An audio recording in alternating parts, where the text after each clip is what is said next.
So this professional development webinar today is on overcoming imposter syndrome. And we are so delighted to have as our speaker today, Dr. Usha Rao. Dr. Rao is a Ph.D. in geochemistry from the University of Rochester. She had a fellowship at Northwestern University and is a professor of an environmental chemistry at St. Joseph's University. Dr. Rao is also a recipient of the Association for Women in Sciences Zenith Award, which is a lifetime and achievement award. She's received the Distinguished Research Lectureship from the AWG as well, the Christian and R. and Mary F. Lindback Medal for Distinguished University Teaching, Mentoring Award, and as a member and a writer and a speaker for the Association for Women in Science. We're delighted to have her here because she has spoken on many topics, including leadership and mentoring and on imposter syndrome. As we're getting ready to begin, I wanted to let you all know a little bit more about what we're doing. We're going to have one poll question. Dr. Rao is going to have not only a presentation, but some interactive aspects of this for you as well. And we're also going to have time at the end for Q&A before we share some final resources with you. So let's go ahead and let me bring up a poll. We would like to know a little bit more. We know who registered here for us. Let's go ahead and let's have you share what describes you today, because a variety of people registered to join us today. Are you a student, an undergrad, a grad student, a postdoctoral researcher? Are you a professor? Are you a mid-career or late-career researcher? Are you an educator or instructor? Are you a science enthusiast? None of these? And of course, you can be more than one of these at the same time. You are welcome to pick more than one of these if you would like. So we're going to go ahead and give everyone about 5 more seconds to finish answering the poll. And then we'll let everyone see who all is here. 5, 4, 3, 2, and let's go ahead and let you see. We've got a big mixture of everything, right? We've got some grad students and a few undergrads, some postdocs. We have a couple professors. Some of you are mid-career, at least one late career researcher, several science enthusiasts, and several educators or instructors, and a few who don't fit any of these categories. So that is who is here with us today. I am going to stop sharing my screen and invite Dr. Rao to take it over. Thank you for the introduction, Christine, and for inviting me to do this. Thank you all for being here. This takes me back a few decades to my graduate student days, where I spent some time at the JPL. So this feels a bit like coming full circle. Are you able to see my screen? All good? Okay. We can see your screen just fine. It looks perfect. Perfect. Thank you so much. So as Ms. Shupla said, we're going to be talking about overcoming imposter syndrome. By the end of today's workshop, you should be able to recognize the prevalence and impact of imposter syndrome, especially as it relates to STEM fields. Develop strategies for dealing with imposter syndrome as it arises or as these feelings arise. Recognize why it is so prevalent in STEM. What is it about STEM workplaces that triggers these feelings? And then strategize ways in which we can thrive in the STEM workplace ourselves, but also create an inclusive workplace where no one has to feel like an imposter because everybody belongs. The goal here is to create visibility, success, and impact for every one of us.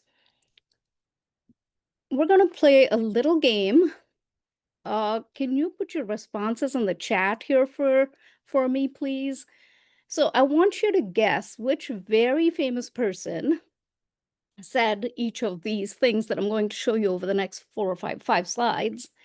The exaggerated esteem in which my life work is held makes me very ill at ease. So that's telling you this is somebody very, very famous. I feel compelled to think of myself as an involuntary swindler. And I'm going to, if you don't recognize the quote, I'm going to give you some hints until we get it. So this is a famous scientist. Okay, I'm moving my chat screen over. This is a famous scientist. Does that help? Okay, European, famous European scientist. Ah, we have good guesses already. So I often joke that if you ask an average person to name a scientist, this is the male scientist that everybody can name. Marie Curie is the female scientist. And sadly, Marie Curie is also the only female scientist that most people have heard of. So this is Einstein, not when he was a young man. He said this toward the end of his life when he was globally celebrated. He said he thought of himself as an involuntary swindler. He was manipulating people's opinion of himself because he knew he didn't deserve that good opinion, or he felt, right? So this is imposter syndrome. Here's another one. You think, why would anyone want to see me again in a movie? This person is now in a movie. I haven't seen the movie yet, but some of you might have. And I don't know how to act anyway. So why am I doing this? So this person is American, woman actor, famous uh female actor, has won 3 Academy Awards, I believe, 2 BAFTAs. Ah, Christine, you're amazing at this. You have the right guess one more time, and Roshan too. So one of the few women to have survived the ageism of Hollywood, and I'm seeing lots of good guesses in chat. Meryl Streep doesn't feel like she knows how to act, can't imagine anyone wants to see her do what she does. And why is she doing this? I don't know whether other authors feel it, but I think quite a lot do, that I'm pretending to be something that I'm not. Because even nowadays in this context meant after having written literally dozens of popular books, I do not quite feel as though I am an author. This is a British writer who passed away several decades ago. So, famous British writer in some popularity polls, outranks Shakespeare and my personal favorite, Jane Austen. I see, Christine, your guess that it might be Tolkien. I'm a huge Tolkien fan, but not Tolkien. Female popular writer. Okay, I'm going to give this away here. Mystery novels. Mystery writer, British. Ah, that's correct. We got a whole bunch of correct responses. Agatha Christie. No amount of success took that feeling away that she's not quite an author.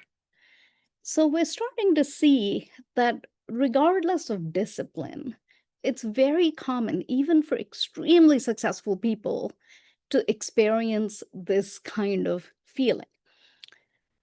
Most of us start our work day by walking into one of his shops. Very few people, whether you've been in that job before or not, get into the seat and believe today that they're now qualified to be the CEO. They're not going to tell you that, but it's true.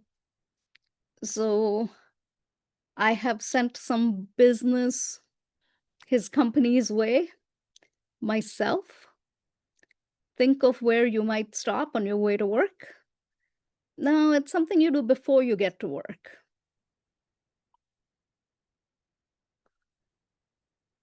Ah, Starbucks. So this is Howard Schultz, the CEO and founder of Starbucks, talking about being a CEO of an incredibly popular, enduring brand and feeling like he's not qualified to be the CEO. Last one of these. I've spent my years since Princeton, while at law school and in my various professional jobs, not feeling completely a part of the worlds I inhabit. So, obviously, famous lawyer, actually famous as a judge now. I'm always looking over my shoulder, wondering if I measure up. Famous judge, part of nine, one of nine, currently one of those nine, woman, Sonia Sotomayor. So, Sonia Sotomayor has talked about feeling like an imposter, having to look over her shoulder all the time. So, similar sentiments have been expressed by Maya Angelou, Michelle Obama, Jodie Foster, Sheryl Sandberg, and any number of other extremely successful people in all walks of life. This suggests that this kind of self doubt is hardwired into the human condition. So, we just saw quotes from incredibly famous people, including Einstein. So if Einstein can confess to having imposter feelings, I think you and I can as well. So if you can relate to this, can you just type in a Y or a yes into the chat, please? When someone is impressed with me, I'm sometimes afraid I want to be able to live up to their expectations. So I was going to coax you to respond by volunteering a yes on my part, but I see a stream of yeses coming in, right?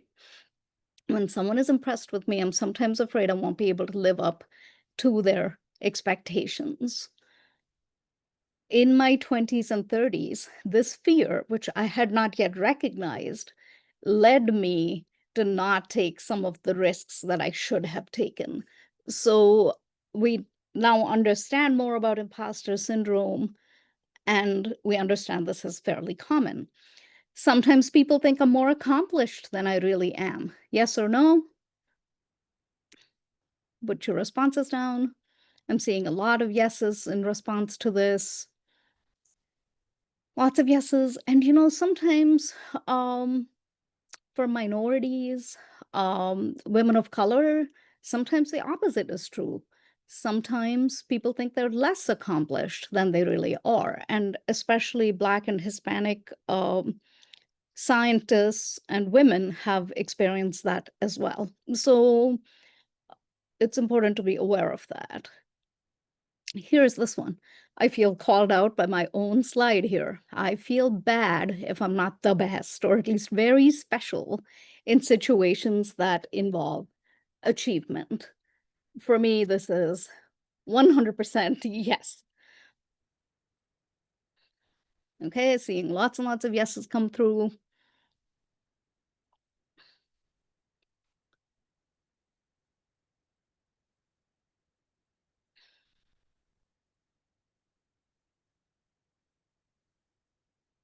I was lucky to win that award, honor, recognition. I was lucky to win that award, honor, recognition. I'll tell you a funny story. So, as Christine mentioned in her introduction, the Association for Women in Science a few years ago gave me their Lifetime Achievement Award.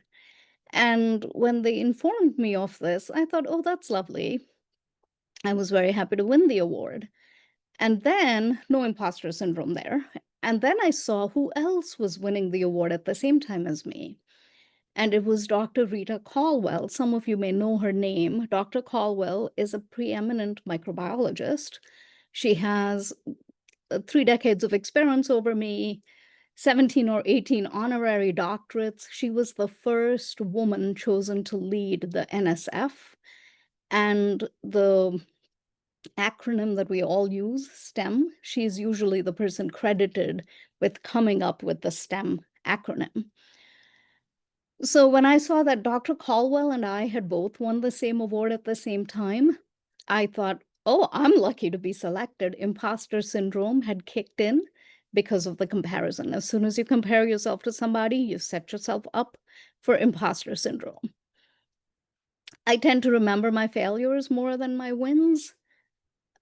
This is also something that's very common. Um, and again, we're very aware of our failures. We have a heightened awareness of them in ways that we actually don't have a heightened awareness of our wins. So, again, very common sentiment. I often imagine reviewers of proposals and manuscripts to be more capable and knowledgeable than I am. And let's face it, sometimes you think, oh, reviewer two is an idiot. That happens too. But it's very common because we compare ourselves to the perfect expert in our field. That person doesn't exist, but this is who lives in our heads rent free. The fact is, most STEM grants, papers, ideas are rejected more than once. Those are the statistical odds. So if someone's rejecting you, perhaps they know something that you just don't know yet, right? So this is a very common experience. I don't like being evaluated, and that's kind of a corollary to this. I don't like being evaluated unless I'm going to be found, amazing, very special. I have a coaching business. I often coach faculty through the tenure process. And I tell them, even if you get tenure, prepare to be angry. It takes a year before you get over the negative sentiments around tenure because it's the evaluation process itself that digs up a lot of emotion around it. My research is not as hot as that of others in my field.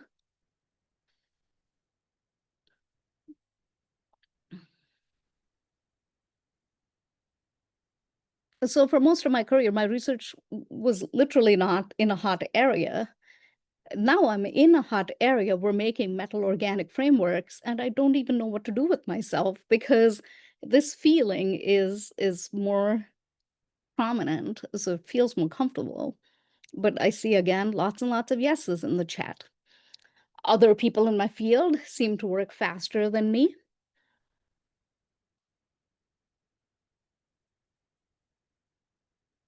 Lots of yeses, right? It's very common to feel this way. And sometimes it's actually factual. It is true for reasons that I'm going to discuss. There are lots of ways in which we stop ourselves from bringing our research or other works to completion. I think I should have been much further along in my scientific career by now. I should have more success, more of everything, more awards, more papers, more talks, more projects. Again, lots of yeses in the chat. And then finally, I rarely live up to my own standards. And this one's a big one for me. Because again, we're comparing ourselves not to an actual human who has ever existed in the history of humanity, but to an imaginary person. So perfection is imaginary, and this is what is setting our standards for us.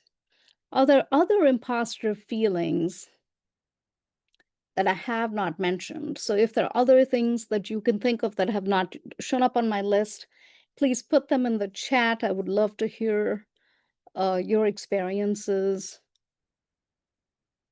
in this.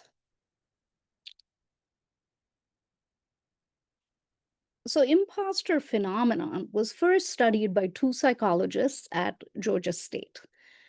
And they were studying the reactions and feelings of high achieving women who felt like frauds in the workplace in spite of a record that showed that they were not, in fact, frauds.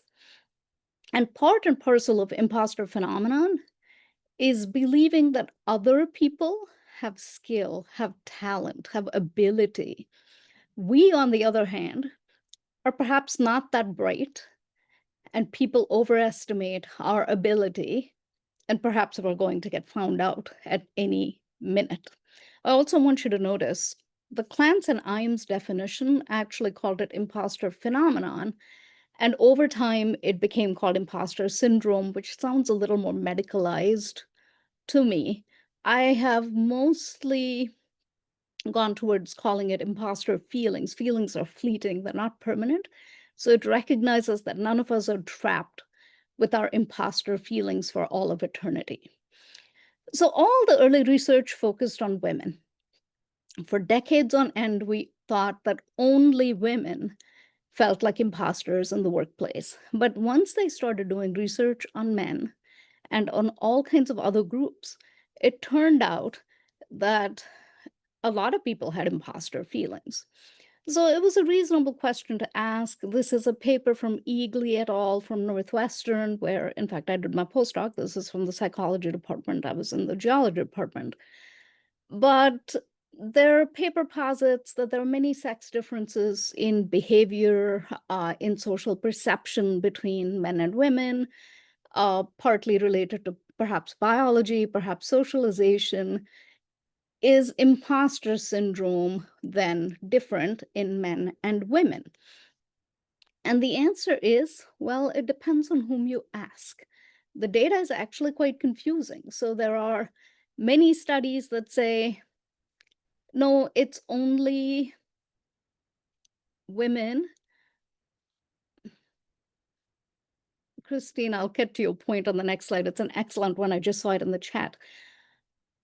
So there are studies that show that yes, it's unique to women. There are studies that show that men have it at the same rates. A few studies actually showed that men had more imposter syndrome. So I don't think the science is settled, but I'm convinced by this paper. It's a analytic review that just came out a couple years ago. It looks at 40,000 participants, so it's a pretty robust database. What they find is that women report imposter syndrome on a small to moderate scale higher than men.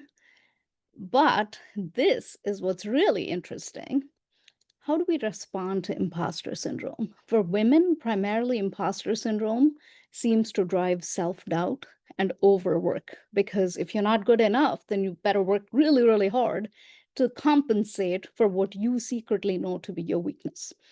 Men are found to more commonly embrace the fake it till you make it approach, and I'll talk about that in a few minutes here, or to feel like, oh, maybe they're getting away with something, like no one's going to find out, maybe they're getting away with this, or maybe they're going to get found out. They also find that men tend to disengage more when imposter syndrome kicks in, so they might withdraw. All of these are common facets of imposter syndrome. Christine, you put a comment in the chat about your calculus class triggering imposter syndrome. So, imposter syndrome, imposter feelings are always going to be exacerbated by lack of belonging and by social stereotypes. So, I just talked about men and women as a binary, but you can think of any minority, racial, ethnic minorities, LGBTQ populations. You can think of rural students. Most of our colleges don't have rural students. Students tend to be predominantly urban and suburban.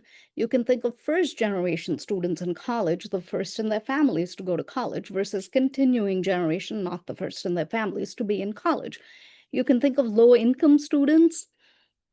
These are all circumstances that make you more susceptible to having imposter feelings. In classes considered to be easy, first gen students don't have any more imposter syndrome than continuing generation students. But in classes supposed to be hard, perceived as difficult, like the calculus class that you talked about, Christine, in chat, And like the general chemistry class that is my bread and butter that I teach all the time, first generation students report more imposter syndrome, but also more stress from imposter syndrome in these so-called tougher classes. In other words, think of the tough classes on a college campus, these are STEM courses. Women of color in majority white medical schools, this was focused on Black women. So Black women in majority white institutions as medical students reported 3 times as much imposter syndrome than Black medical students going through the HBCUs, the historically Black colleges, um, and universities. And there are comments in the chat about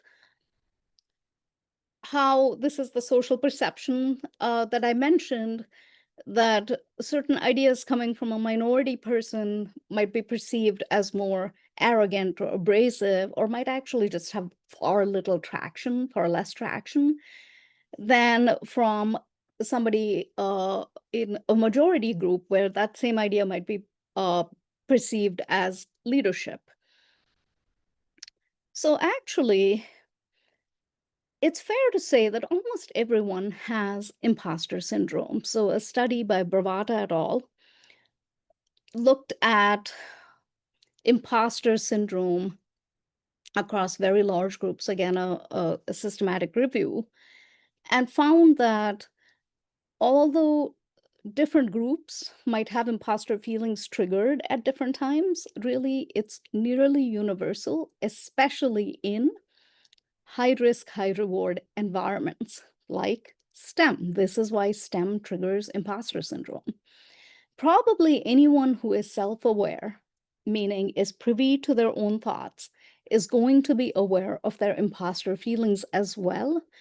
The problem is, we are in on all of our own negative thoughts, but we don't know anything about the fact that other people are walking around with those same negative thoughts in their heads. So, you saw the stream of yeses I got in chat when I asked all those questions. But most of the time, we're not sharing these thoughts with other people. So we assume that these are unique to us and nobody else has this. We need to normalize this kind of self doubt. In my experience, the only group of people that is immune from imposter feelings that I have seen are narcissists.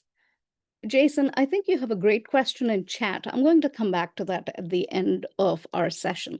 So, narcissists, I find, do not tend to have imposter syndrome. For all the people that I have interviewed, talked to.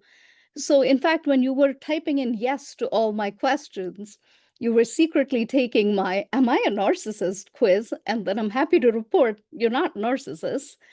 You have normal human feelings around your own perceived competence. So it's reasonable to ask, why do we have imposter syndrome? I'm not an evolutionary biologist, I'm a geochemist, but common emotions serve some evolutionary purpose.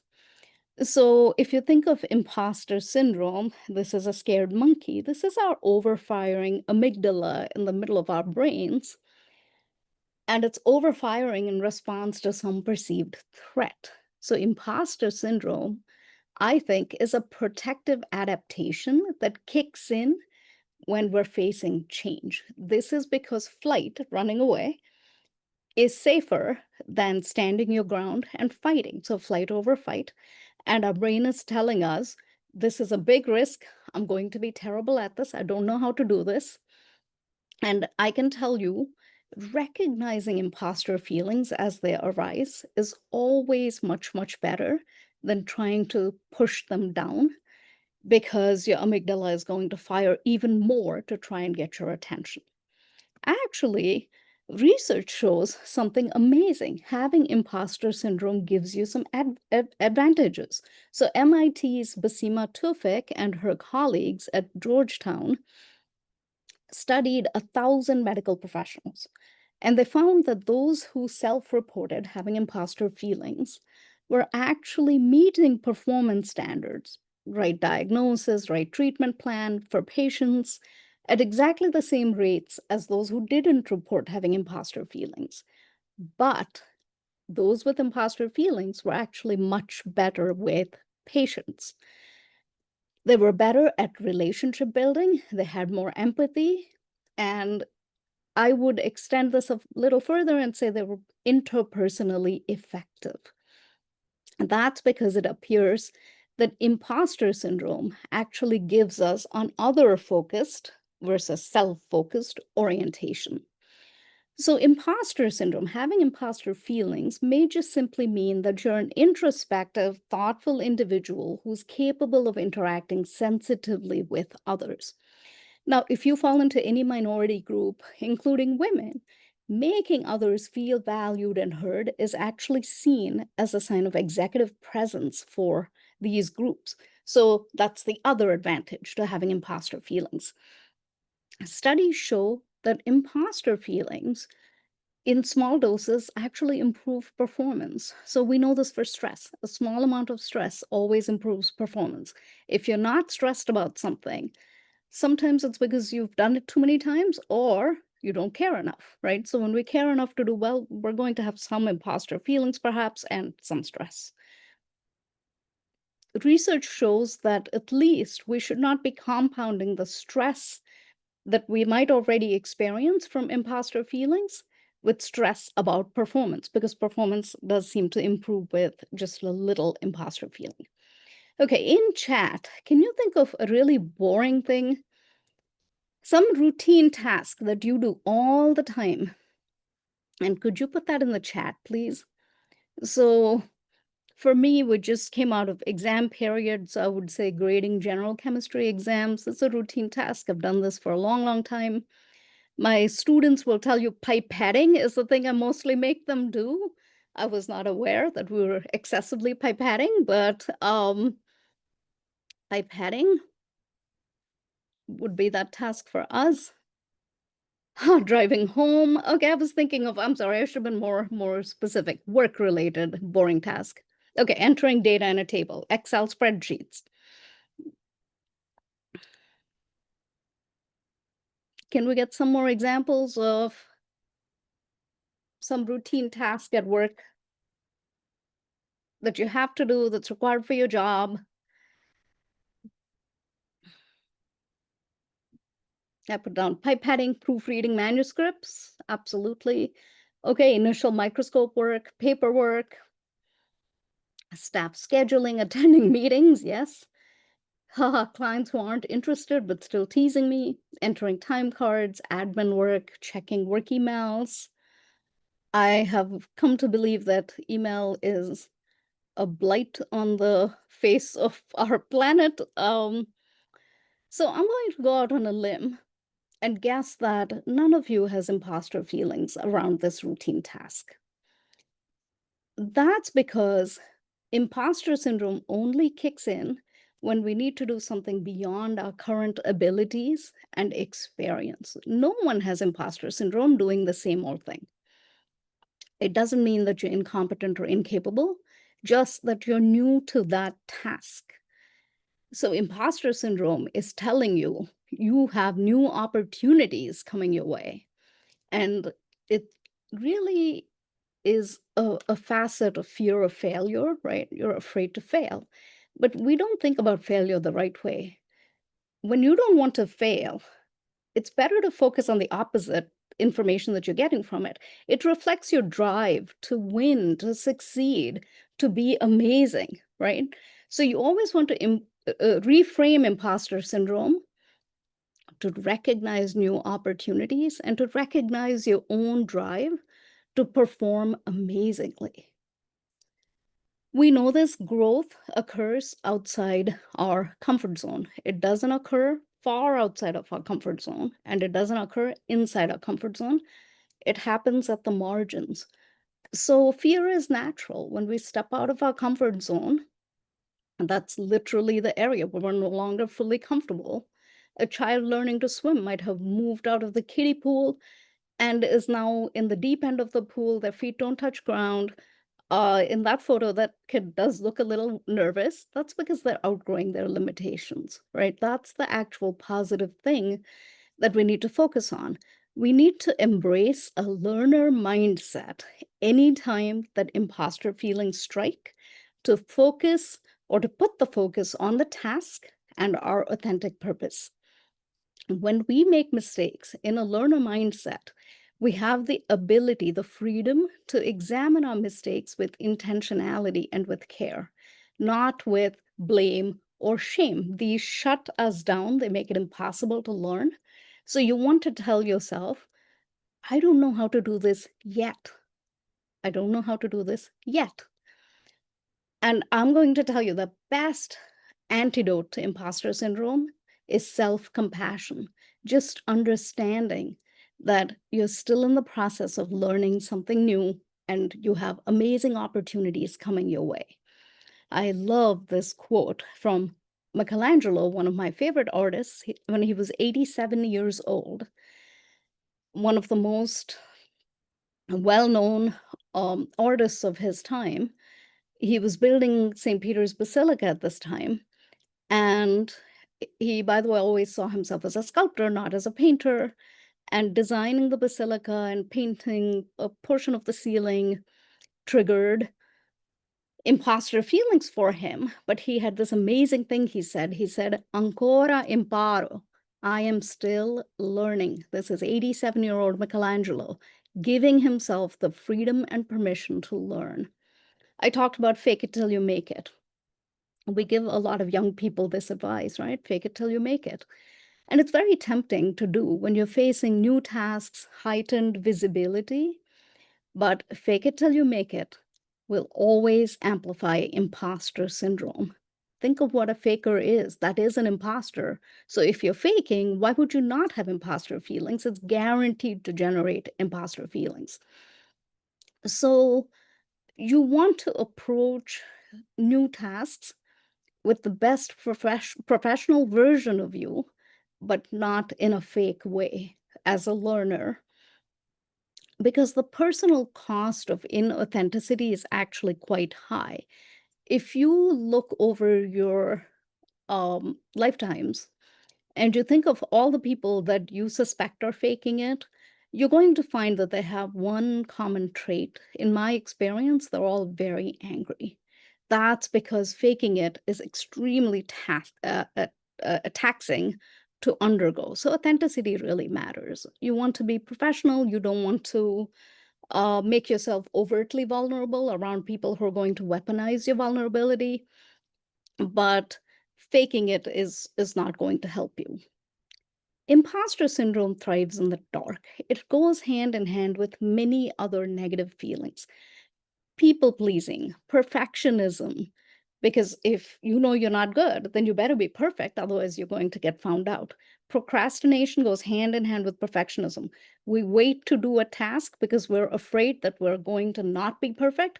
If you wait till it's too late, you can tell yourself, oh, I didn't have enough time, otherwise, it would have been perfect.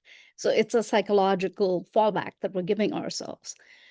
Rushed work because we waited too long, underperforming, self sabotage, wanting to be seen as a natural genius. This plagued me through my 20s. Wanting to be the superhero, the only one who knows how to get things done, doesn't need any help. Overworking, because if you get no help, then you have to overwork, and it can lead to burnout. So it's important to let light in, to build a trustworthy team of cheerleaders, allies, mentors, and to be that mentor and ally to other people. We often tell young people to find mentors. It's actually not that easy to do. So, what I recommend instead is to build large lateral networks of people in all stages of work within your direct area, but also more broadly in overlapping fields, rather than wait for mentors to come find you. So we're looking for, this is your tribe, right? You want to identify your tribe, and then you want to invest time and energy into building that tribe. You want people who can help you see the humor in your situation, in your job. Sometimes we need to see the humor in ourselves, who provide empathy, who help us handle work surges, who help us understand office politics, who help us advocate for ourselves, provide pushback, who help us connect with our genuine vision to provide some perspective when things are challenging and help us really remind us of the meaning in our lives and in our work. Large networks like this always build career resilience. Imposter syndrome is a very logical response to navigating imperfect institutions and systems. None of our institutions is perfect. As you grow, your role or your institution, the way you're perceived by other people, perhaps by your advisor, by your boss, those may not grow proportionately. This is actually a very common phenomenon. It's easy to be frustrated, but it's important to recognize this happens sometimes. And I'm going to say this for minorities, institutional change is much more important than directing minorities to change themselves to cope with exclusionary systems of power. But we have agency on ourselves. Institutional change is always going to be slow. So we often have to think about what is it we can do. And one of the things we need to learn to do is to ignore some of the negative emotions, whether externally or internally generated. I love the story from Novak Djokovic. Djokovic, one of the greatest. Jason, I like that comment about person centric institutions. This is really the future that I hope we're building towards. So, Djokovic is one of the greatest tennis players of all time, but he has played tennis through that era that had two extremely popular, equally talented players, Roger Federer and Rafa Nadal. And Djokovic has talked about how every time he played either Rafa or Roger, the audiences exclusively cheered Rafa, Rafa, Rafa, or Roger, Roger, Roger. And he told himself that they were cheering for him. So he knew that they were not, but he convinced himself while he was playing that, in fact, thousands of people were screaming his name. And I love the story because it shows you that work wear and tear is real, but we have to still find ways to keep moving forward. And how do we move forward? How do we continue to take risks and challenges through self doubt, through fear of failure? We need to track our success. It's important to keep a list of positive feedback and value to your group, to your organization. Keep a written list. Celebrate your wins. And I'm going to talk about celebrating the little wins, not just wait for the big ones. And you want to track growth. This is the metric you're looking for.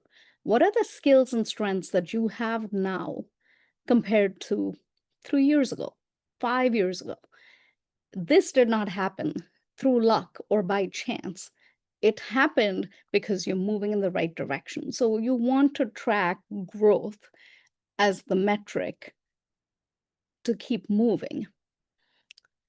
We need to find our path. So at every stage, we want to think about our vision and our goals. And really, this is where some self reflection is very helpful. If you were to describe your top strengths right now, how are you viewed by other people? This is your reality right now. If you came up with 3 words that listed your top strengths, and then you can think of what are things that you would like to be known for? What are 3 words that you wish reflected you in the future, maybe in the near future or distant future, it doesn't matter. And then where the work comes is bridging the gap between our present and our future. What are the things we need to do to take us to that future self that we want to be? And it needs to be based in our current reality as well. I want to talk about targeted ways to combat imposter syndrome as a community. Celebrate the process, not just the outcome. So, everybody knows to celebrate a major paper being published, a major grant coming through, but it's important to celebrate the process. This means finishing writing the abstract, submitting an abstract to a conference. So having an experiment that worked out, celebrate the process for yourself, but also for others in your circles. So perhaps these are your lab mates, these are students that you mentor. um, it's important to think about the process. As we grow, it's important to help other people grow as well. So provide constructive feedback. I read dozens of tenure essays for faculty members from all disciplines, not just the sciences, from my institution, but also from many, many others. So you want to be part of this system where you provide constructive feedback to others.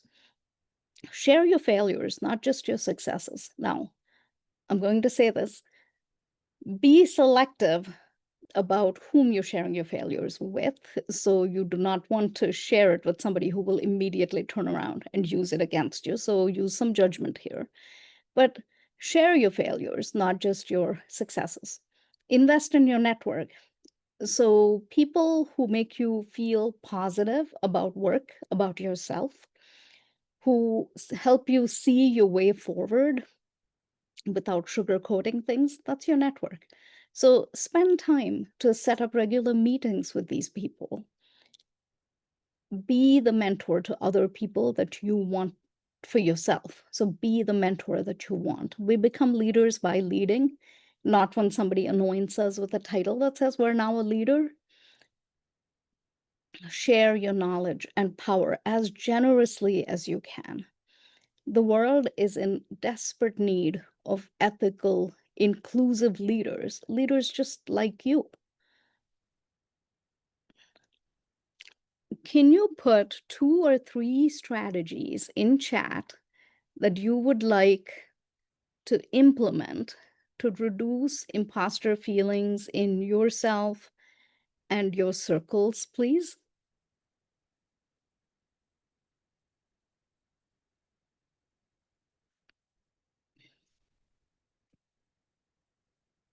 I'm seeing some Q&A coming in, and I'll take that in a minute.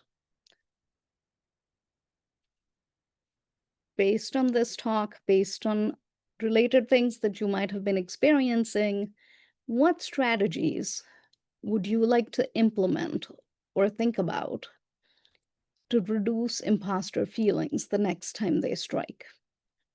I see celebrating all the small accomplishments, like submitting proposals. Absolutely, that's a great idea.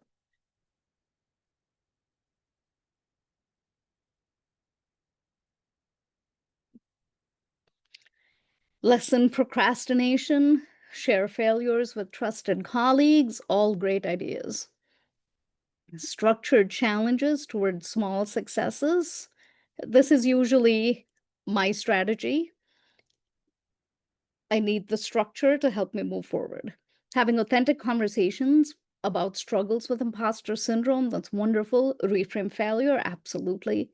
Normalize learning instead of expecting perfection. Investing in our network, scheduling regular conversations with network. I just sent out an email to somebody whom I consider a mentor, asking to have lunch next week. Celebrating recent qualifications, congratulations, to use this as a strength for moving forward. Share my wins more. Absolutely share every win. If it makes the other person immediately unhappy, that's not your team. Then you go find somebody else to share with. Accepting praise is such a core belief in imposter syndrome. So that's great that you mentioned that. Stop overthinking, share vulnerability, accept praise graciously, listen to each other, out with friends, be sincere, create a trustful environment for everybody, keep evidence of your competence. So these are great ideas here. Separate feelings from facts. These are all amazing suggestions. Keep them coming.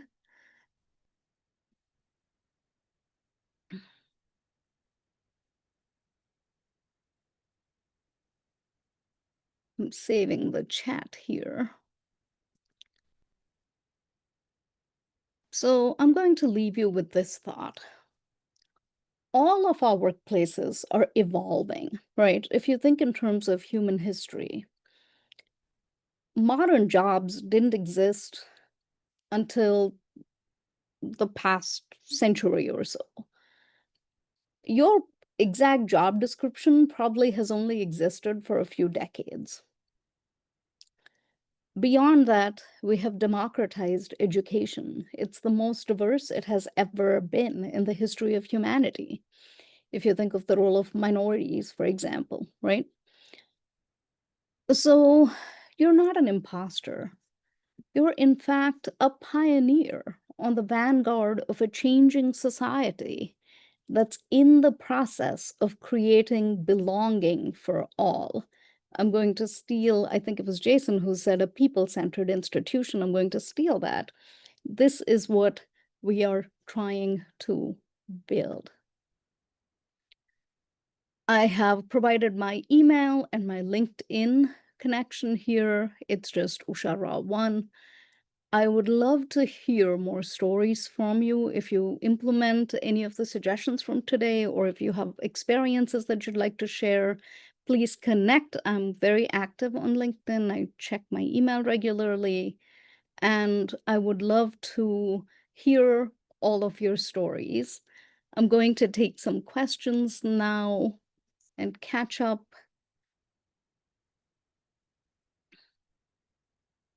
I like that you're surrounded by post-its as a constant reminder. You may just need one little mantra that says, it's only a feeling. I got a question about, do imposter feelings ever go away? This is why I don't call it imposter syndrome as much. I tend to think of it as imposter feelings. And that's because feelings come and go. So there are situations in which these feelings will be triggered, and you just want to be able to tell yourself, oh, I'm feeling like an imposter. I'm sorry, I should probably read you can all of you see the questions, or should I read the question out loud? The question in Q&A is, do you think imposter syndrome ever completely disappears, or do high achieving people simply learn how to function alongside it? This is not unique to high achieving people. I think every one of us can simply recognize, hey, this is a feeling I'm having. I gave you the example of how I did not feel like an imposter when I won this major award. Then I saw who else was winning it, immediately felt like an imposter, and was able to recognize as the feeling bubbled up in me, oh, I'm comparing myself to somebody and thinking that now I'm the imposter. So we had a few questions that came in, and everyone is welcome to enter their questions in the chat or in the Q&A. One of the comments or questions that came up earlier was about imposter syndrome as a psychological condition. Are you comfortable answering that one to any extent? Sure, absolutely.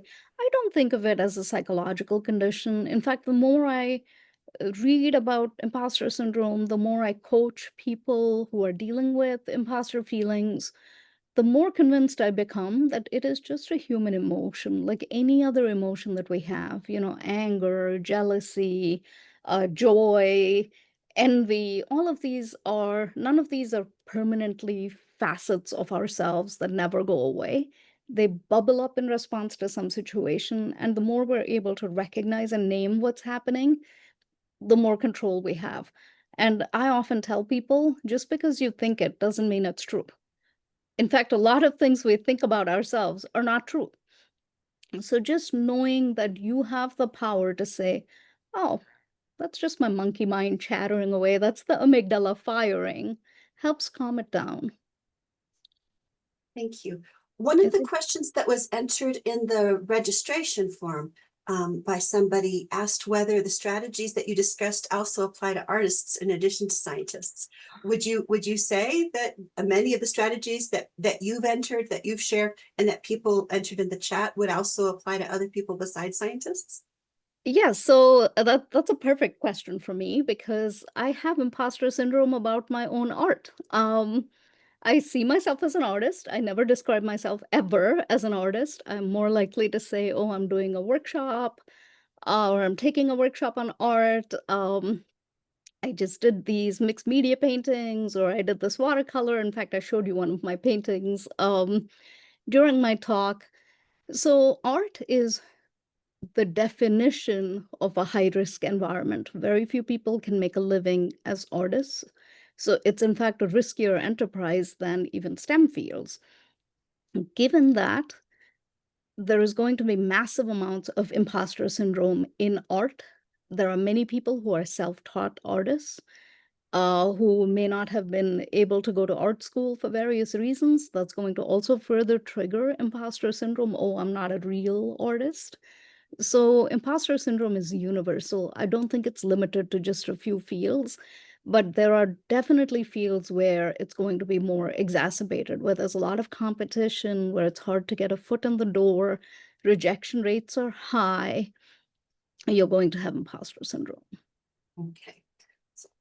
Um, one of the questions that someone entered in the Q&A was about how to remove the negative emotions that somebody is dealing with, that those negative emotions that we have when we're dealing with imposter syndrome and are kind of overcoming us.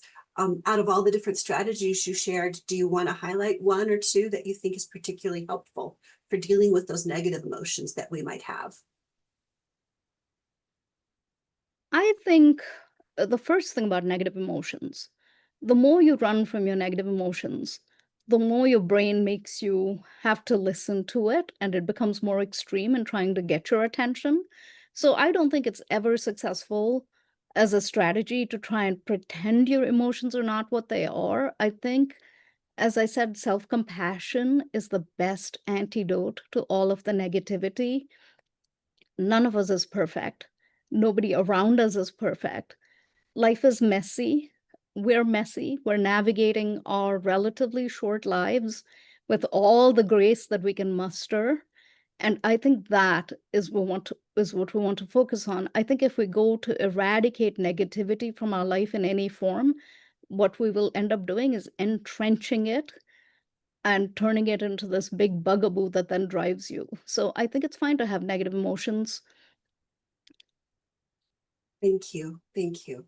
And of course, we should add here anyone who's dealing with traumatic responses to things really should get help. And none of these are meant to replace help that you might be able to get from a doctor or therapist. If you're dealing with serious negative emotions or serious psychological issues, and many people do need help. That's a great point. There's one more question in the chat, in the Q&A about how much of it is from internal self-doubt versus external pressures. Do you have it? You've looked at a lot of research out there. Do any of those have an answer to that one? That's a difficult question.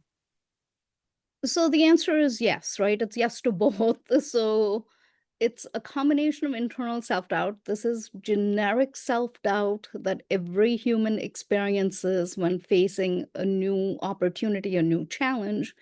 But it's always exacerbated by lack of belonging, by social stereotyping, by judgment, by a hostile environment. So it's a combination of our personal emotions and our external environment. If you are in a truly toxic culture, workplace wise, my best suggestion to you is to leave that workplace. But recognize that some stress is natural to all work environments. So it's always going to be some combination, some interplay between our personal ways of coping with imposter syndrome and the environment in which we find ourselves. Thank you so much. I am launching a poll to get feedback from everyone who was able to join us. We're so glad that you're all here. Feel free to enter it. If you have to leave, you'll also get a survey with exactly the same questions that you can answer right afterwards or tomorrow. I wanted to share with you that Dr. Rao has written a lovely article with some of these details, and it's on this website. You can get to it from the QR code. This was originally published in the Association of Women in Science magazine. So we're delighted to let you all know about that. This is being recorded and the recording will eventually be available online. It might take a little bit, it might take until June though, to let you know. It might be a little while. I'll try to get it onto LPI's YouTube site as soon as possible, but it's not going to be on our webpage for a little bit. Our next webinar we invite you to is on mentoring strategies. And that one is on June 10th. So please do register for the upcoming webinar that we've got on mentoring strategies. Also, you can review past recordings of webinars at our website. And we have a site with information about career news, like upcoming workshops, events, internships, fellowships, all sorts of different things. Please do check it out. Please join me in thanking our speaker today. Dr. Rao, thank you so, so much. This was marvelous. Lots of great insights and strategies and input, and we really, really, really do appreciate it. Do you have any final words you'd like to share? Thank you all for joining us.